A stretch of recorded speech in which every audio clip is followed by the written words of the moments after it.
You see, Africans have forgotten themselves. They have forgotten who they are. And therefore, it is only by the means of calling the souls of the ancestors that we can ask questions of the past for them to tell us. The European man does not want the black man to know himself. They have told you have no history. The only means for you to know that you have a history is to consult your ancestors. Then the ancestors are also no more. They are dead and are found in the underworld. Therefore, the only means for you to get them and consult them and tell them, ask them to tell you about the future, is to call up their souls to come in the living, so that they talk to you about what happened in the past. This thing that they have demonized, it is not demonic because the man they call Jesus, the Christ in the Bible, also did it. If you doubt me, let me take you to the Bible.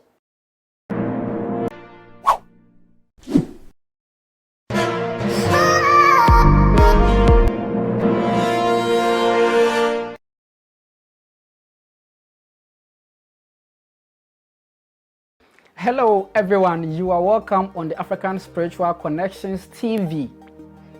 As usual, my name is PaulVin, your usual host. You are aware that we started our series, Stolen Legacy African Spirituality in the Bible, and we have already given out 2 episodes. The first episode talked about the gods and the Most High, where I taught you how there is a Most High and there are the gods and they relate together. And the second episode was also about African culture of libation, hidden in the Bible. So by and by, we are decoding the knowledge base of our ancestors, stolen by those who are claiming everything, and rebranded and brought back to us. After we are done with this series, you will realize that the Bible is actually an African legacy. In fact, within this series, I will be teaching you about how black ancestors are the ones who wrote the Bible. But what I want to teach you today is about necromancy. Necromancy. Now, pastors are teaching today that necromancy is devilish, and those who do sorcery and those who do whatever are not going to heaven, because that's what the white man mistakenly translated and put in the Bible for them. Now, let me just go straight to the point today. This video is supposed to be very short. So, in the Bible, currently, there are 5 major means of knowing. 5 major means of knowing. There may be more, but there are 5 major means of knowing. Now, among these 5 major means, the Bible mentioned about 4 of them. I'll be giving you the quotations as I talk. So, the first means of knowing is by dreams. By dreams. Whereby when, as a human, if you are able to raise your vibrations to the highest or to a very high frequency, the deities and your ancestors are able to appear in your dreams and teach you things and show you the past, the present, and even the future. It's there, it's real. But it doesn't just happen to anybody. You must be able to raise your frequencies high enough. Now, the second means is through the priesthood. And then what the priest used to know the future, the past, the present, and the future is what we call Urim and Thummim. These are all in the Bible. I'll be showing you. And we have the prophets. Now, the word prophet is a modern word. Usually, those people used to be called seers. I'll also show you in the Bible. And we have what we call the mediums. Now, today's episode is going to be about the mediums. Right? Before we talk much more about it, let me first take you to 1 Samuel chapter 28, verse 6. So, we are using the Bible for this series. So, if you've opened your Bible, let's go to 1 Samuel chapter 28, verse 6. The Bible I'm using is the Good News Bible. Sometimes when we don't find what we want, we may be forced to use other versions. But for now, this is the Good News Bible that I'm going to read to you. That's 1 Samuel chapter 28, verse 6. Let me give you the preface of this quotation. Now, Samuel had lost favor before his God. That's the Hebrew God. So his God has ceased talking to him through all these means I'm talking about. All right? He wouldn't dream.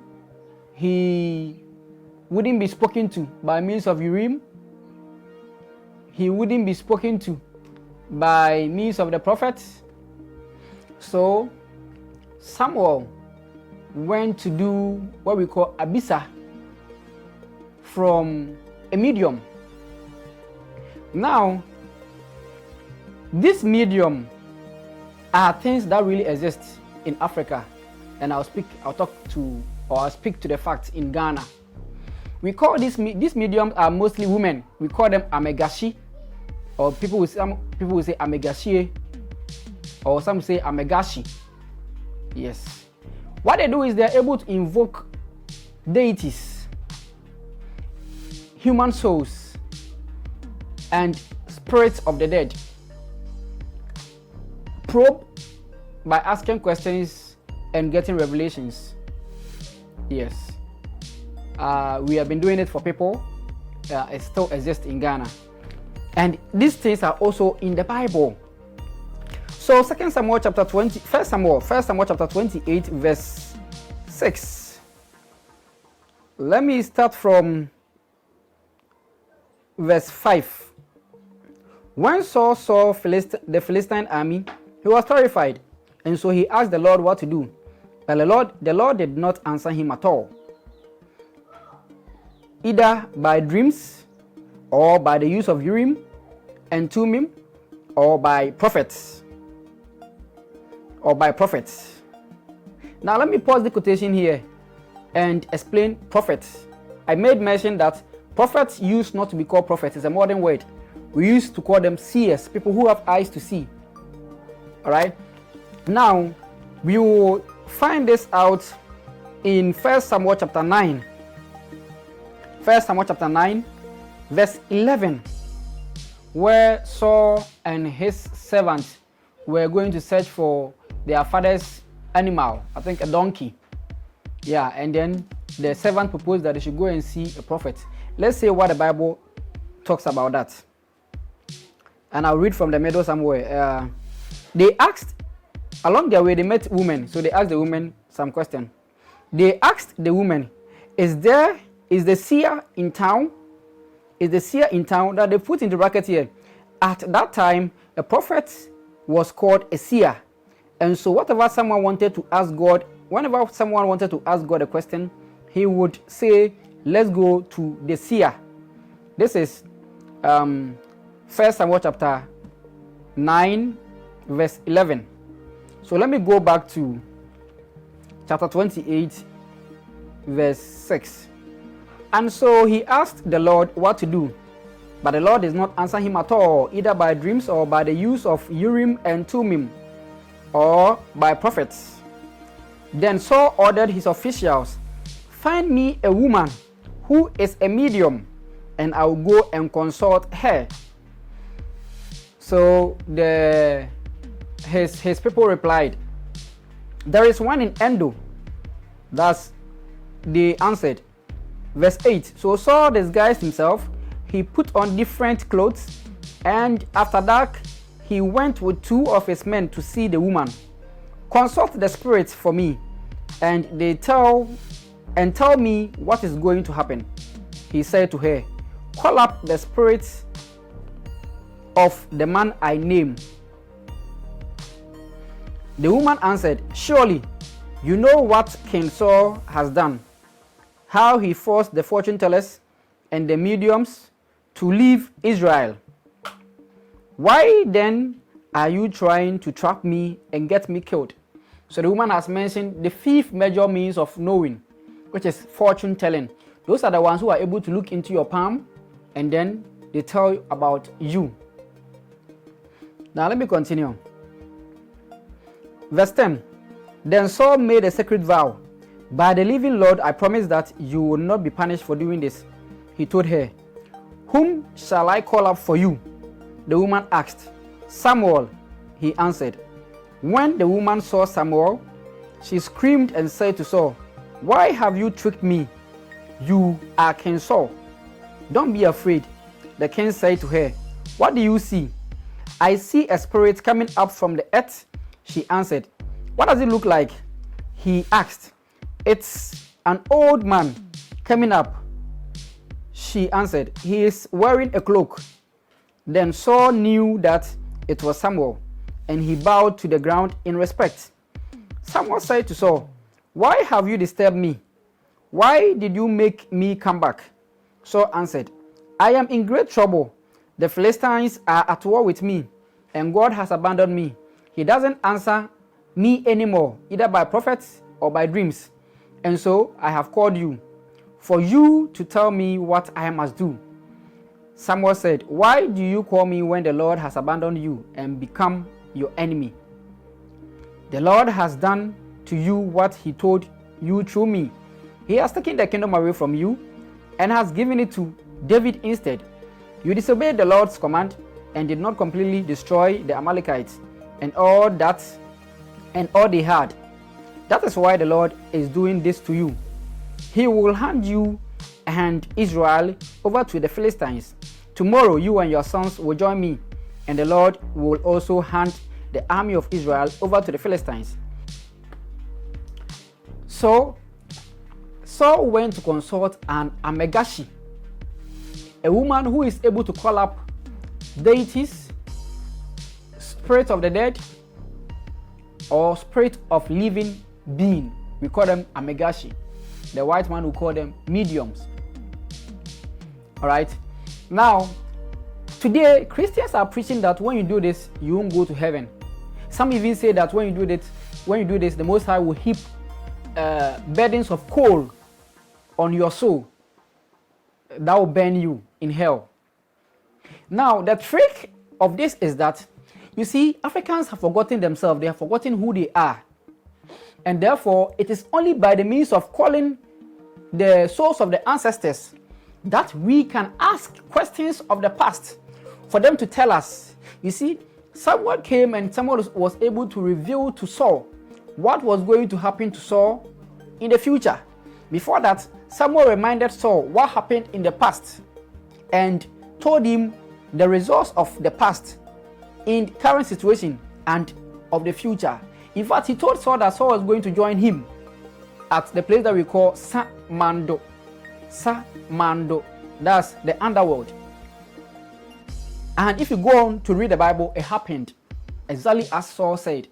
So the spirits of the dead are able to come back within our domain and tell us about ourselves, tell us about the future. Right? Now, this thing that they have demonized is not demonic at all. It is not demonic because the man they call Jesus, the Christ in the Bible, also did it. If you doubt me, let me take you to the Bible. Let's go to Matthew chapter 17, verse 1 to 9. And let's see what Jesus did. 6 days later, Jesus took with him Peter and the brothers James and John and led them up a high mountain where they were alone. As they looked on, a change came over Jesus. His face shining like the sun, and his clothes were dazzling white. Then the 3 disciples saw Moses and Elijah talking with Jesus. So Peter spoke up and said to Jesus, Lord, how good it is that we are here. If you wish, I will make 3 tents here, one for you, one for Moses, and one for Elijah. While he was talking, a shining cloud came over them, and a voice from the cloud said, This is my own dear son, with whom I am pleased. Listen to him. When the disciples heard the voice, they were so terrified that they threw themselves face down on the ground. Jesus came to them and touched them. Get up, he said. Don't be afraid. So they looked up and saw no one there but Jesus. If you read the Bible, in Exodus tells us that Moses died. In fact, they say Moses, but the Bible says Moses was killed by the Most High, the Hebrew God, and he was buried somewhere that nobody knows up to today. So Moses died, yet Moses appeared to Jesus on the mountain. Now, spirits don't just appear to people. We invoke them to appear. Because it is even against the laws of nature for man to interact with spirit face to face.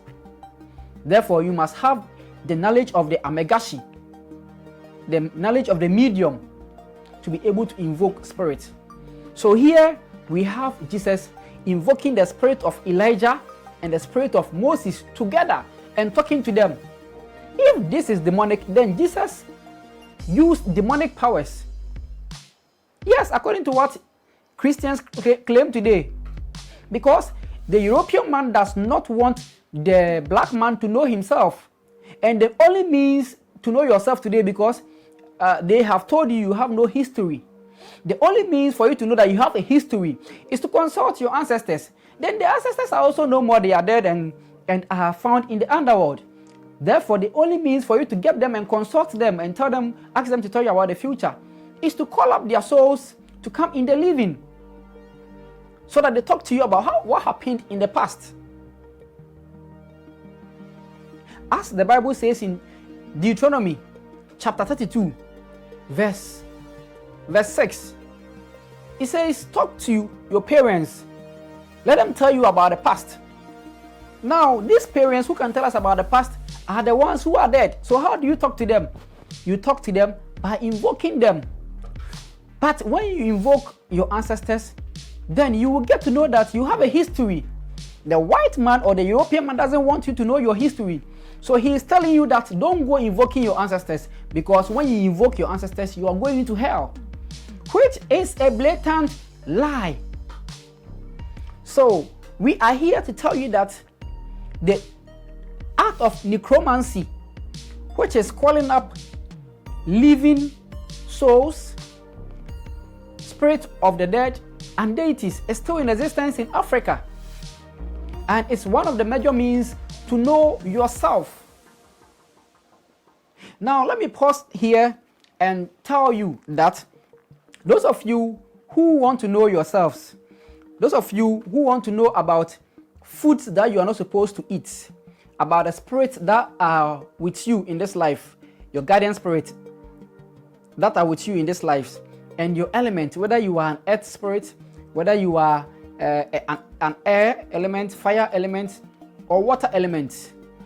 Also, the colors that you are not supposed to be wearing, and any spiritual question that at all that you have, the destiny work you're supposed to do in this world, necromancy is able to reveal this to you. If you are interested to find out about yourself, you can take my number on the screen and talk to me. I have means, not means, I have connections that can help you talk to an amegashi and find out all these things about yourself, and it comes at a cost of a peanut, right? Pick my number on the screen and contact me, and let's begin to talk from there. You'll be able to find information about the kind of work you're supposed to do in this life to prosper. You'll be able to find out about the spirits that are in your destiny. Even if your ancestral tools are no more to be found, we can invoke the deity of your ancestors and ask questions about how to be able to serve the deity. This and many more exist in Africa today. Let nobody deceive you that necromancy is devilish, because it is one of the major means of black people realizing who they are and knowing about their history.